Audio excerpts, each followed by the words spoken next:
The overall goal of the following experiment is to quickly determine the role of the gene of interest in the maintenance of mouse embryonic stem cell, or ES cell, self-renewal. This is achieved by first assembling the transfection master mix that will be used to silence the genes of interest. As a second step, the transfection master mix is transferred to a gelatin-coated plate and OCT4 GIP cells are added. Cells are then cultured in normal ES cell culture conditions, allowing the effect of the gene silencing to manifest. After 4 days of culture, the cells are detached from the plate, and their self-renewal status is determined by flow cytometry.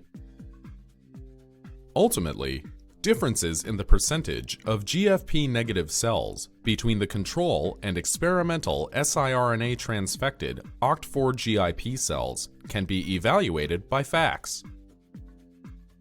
The main advantage of this technique over existing methods, such as cell morphology or lineage marker analysis, is that it provides higher sensitivity and throughput and is therefore better suited for medium to large-scale genetic screens or genetic epistatus analysis.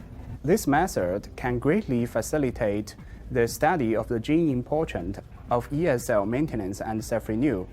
It also can be adapted to the self-specification events that occur during ES cell differentiation.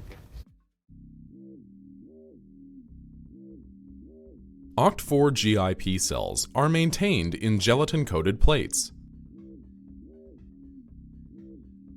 They are plated at about 2 × 10⁴ per centimeter squared and passaged every 2 to 3 days.